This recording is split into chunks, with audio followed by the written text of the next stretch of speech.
తీసుకెళ్లడానికి ఆయన పేరుతో ఒక యూట్యూబ్ ఛానల్ పెట్టినటువంటి వ్యక్తి శ్రీ టిడి జనార్దన్ గారు మాట్లాడాల్సిందిగా కోరుతున్నాం.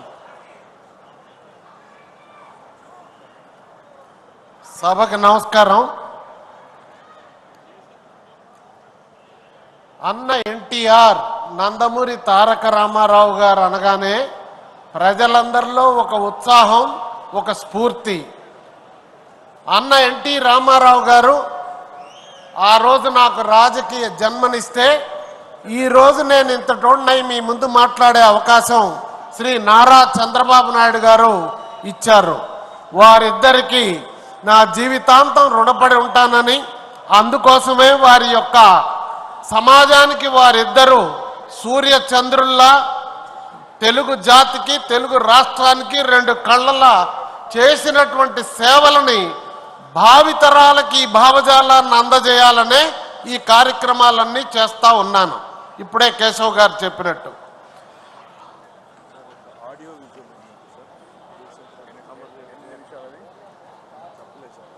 ఎన్టీ రామారావు గారి చరిత్ర ప్రతి ఒక్కళ్ళు తెలుసుకోవాల్సినటువంటి అవసరం ఉంది. ఎందుకంటే రామారావు గారు ఆనాడు రామాయణం, మహాభారతం ఎలా అయితే ఇప్పటికీ పిల్లలకి మనం తెలియజేస్తూ ఉంటాము, అలానే అన్నగారి భావజాలం కూడా భావితరాలకు తెలియజేయాల్సినటువంటి అవసరం ఉంది. అట్లాంటిది ఆయన యొక్క చరిత్ర మనం తెలుసుకోవాలంటే ఒకటి సినిమా, రెండు రాజకీయాలు. సినిమాల్లో ప్రపంచ నటుల్లో మేటి నటుడు ఎన్టీ రామారావు గారు. బహుశా సృష్టి వచ్చిన తర్వాతగానే మీరు చూసుకోండి, ఏ దేశంలో కానీ ఏ భాషలో కానీ రామారావు గారిలాగా వైవిధ్యంగా నటించినటువంటి నటుడు లేడు. ఎందుకంటే ఆయన పౌరాణికాల్లో నటించాడు, సాంఘికాల్లో నటించాడు, జానపదాల్లో, చారిత్రకం, అన్ని పాత్రలు. అది కాక నాయక పాత్ర, ప్రతినాయక పాత్ర, దర్శకత్వం, నిర్మాత, ఇన్ని పాత్రలు ఒకే ఒక్క నటుడు చేసినటువంటిది ఆయనే. అందుకే ఆయన ప్రపంచంలో మేటి అని అంటున్నాం మనం. అంతేకాదు ఆయన సినిమాల్లో ఉన్నంత వరకు సినిమాల్లో ఆయన పోషించిన పాత్రలన్నీ సమాజంలో మీరందరూ ఎన్ని వర్గాలు ఉన్నాయో వాళ్ళందరినీ ప్రతిబింబించే విధంగా పోషించారు. అందుకే తెలుగు ప్రజల గుండెల్లో ఉన్నాడు శ్రీ రామారావు గారు. రామారావు గారు సినీ జీవితంలో ఉన్నంత వరకు క్రమశిక్షణతో పెద్ద ఆయన వస్తున్నాడు షూటింగ్ కంటే ఎవరైనా టైంకి వచ్చేవాళ్ళు, నిర్మాతలకి సహకరించేవాడు, నిర్మాతలందరినీ గౌరవించేవాడు. నిర్మాతగా ఉండి ఒక సీనియర్ యాక్టర్లు ఎవరైనా షూటింగ్కి వస్తే వారిని సాగనంపటం ఆనవాయితీ.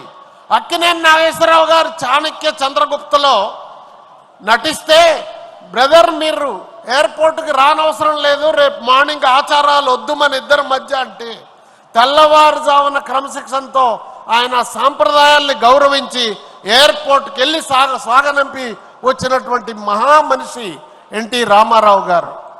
అంతేకాదు సినిమాల్లో నిర్మాతలకి ఖర్చు పొదుపుగా ఉండాలని ఆయన తీసుకునే రెమ్యునరేషన్ కూడా ఈ కాలంలాగా పెద్దగా పెంచేవాడు కాదు. ఇంకోటి సినిమాల్లో నటించే టైంలో ఆయనకి 4 సార్లు చెయ్యి ఫ్రాక్చర్ అయింది. కొన్ని ఆసక్తికరమైనటువంటి విషయాలు మాత్రమే మీకు తెలియజేస్తాను. చరిత్ర చెప్పాలంటే చాలా ఉంది కనుక 4 సార్లు ఫ్రాక్చర్ అయితే ఆయన 4వసారి ఒక సినిమా షూటింగ్ సందర్భంలో ఫ్రాక్చర్ అయింది. మళ్ళా మన పుత్తూరు కడతాడు ఆయన, బేతాళ రాజు గారు. ఆయన్ని పిలిస్తే ఏమండి మీరు బయట తిరగొద్దంటే తిరిగారేంటండి అన్నగారంటే, లేదు తప్పనిసరి వెళ్ళాను అన్నాడు. అప్పుడు బేతాళ రాజు గారు కట్టాలంటే 3 సార్లు అయింది, ఇప్పుడు దీన్ని మళ్ళా ఎర్రగొట్టాలన్నాడు. విరగొట్టాలంటే చెయ్యి ఇట్లా పెట్టి కానియండి మీ పని అన్నాడు. ఆయన కట్టేస్తే 2 ముక్కలైంది, మళ్ళా కట్టారు. కట్టిన తర్వాత 4 రోజులకే మళ్ళా షూటింగ్కి బయలుదేరాడు. నిర్మాత అడిగాడు, ఏమండి ఈ చేయితో ఎలా అవుద్దని. లేదు బ్రదర్ నేను షాల్ కప్పుకుంటాను, మీరు ఒక్క చేత్తోనే ఫైటింగ్ చేస్తా. ఫైటింగ్ సీన్ చేసినటువంటి ధీరోదాత్తుడు మన అన్న ఎన్టీ రామారావు గారు. మీరు ఒక సినిమాలో చూసుంటారు. ఆ సినిమాలో ఆ విధంగా నటన చేసి పట్టుదలకి మారుపేరు. అంతేకాదు ఆయన రాజకీయాల్లోకి వచ్చాడు. ఏ టైంలో వచ్చాడు? పెద్ద ఎత్తున ఆయనకి రెండో ఇన్నింగ్స్ స్టార్ట్ అయి వేటగాడు అడవి రాముడు, నా దేశం, బొబ్బిలి పులి ఈ విధంగా జరుగుతూ పెద్ద ఎత్తున రెమ్యునరేషన్ వచ్చే రోజుల్లో సహజంగా నటులందరూ కూడా సినీ కెరీర్ అయిన తర్వాత వస్తారు. కానీ ఆయన ప్రజలు నన్ను 60 ఏళ్ళు ఆశీర్వదించారు, వారు నాకు ఇచ్చినటువంటి సేవలకి నేను వాళ్ళ రుణం తీర్చుకోవాలని చెప్పేసి రాజకీయాల్లోకి వచ్చాడు. రాజకీయాల్లోకి రావటమే తడం. అప్పటి వరకు ప్రజల్ని ఎవరు కూడా లెక్క పెట్టలేదు, కానీ ఓటు బ్యాంకుగా పరిగణించారు. ఎన్టీ రామారావు గారు తెలుగుదేశం పిలుస్తుంది రా కదిలి రా అని ప్రజలందరికీ పిలుపిచ్చినటువంటి మహానుభావుడు. అంతేకాదు ప్రజలందరిలో కూడా నా తెలుగింటి ఆడపడుచులని సమాజంలో సగభాగం ఉన్న మహిళల్ని ఆహ్వానించాడు. కుర్రోళ్ళందరినీ కూడా తెలుగు యువతని ఆహ్వానించాడు. రాజకీయాల్లో ఒక కొత్త తరాన్ని సృష్టించాడు. అప్పుడు దాకా ప్రజలు రాజకీయ నాయకుల దగ్గరికి వెళ్ళే సంస్కారం ఉంటే ఈయన 35,000 కిలోమీటర్లు ఏసీ లేనటువంటి చైతన్య రథంలో రాష్ట్రం నలుమూలలా కలయదిరిగి ప్రజలందరి సమస్యలు తెలుసుకొని ఉప్పెనలాగా 35 ఏళ్ళు ఉన్నటువంటి కాంగ్రెస్ ప్రభుత్వాన్ని కూలదోసి కాంగ్రెసేతర ప్రభుత్వాన్ని ప్రతిష్ఠించడం జరిగింది. వచ్చిందే తడవుగా ప్రజల కోసం ఏమైతే చెప్పాడో చెప్పిందంతా చేసినటువంటి మనిషి ఎన్టీ రామారావు గారు, నాయకుడు ఎన్టీ రామారావు గారు. చెప్పేదే చేసేవాడు, చేసేదే చెప్పేవాడు.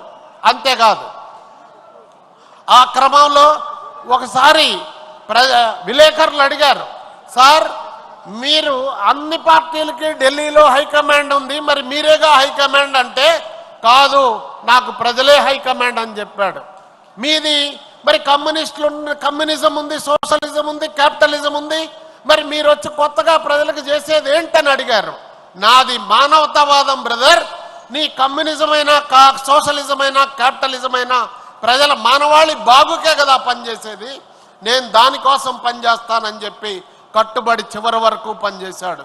ఆయన ఆ రోజు కిలో బియ్యం 2 రూపాయలు ఇస్తే ఏమనుకున్నారు? రామారావు గారికి పాలన తెలియదన్నారు.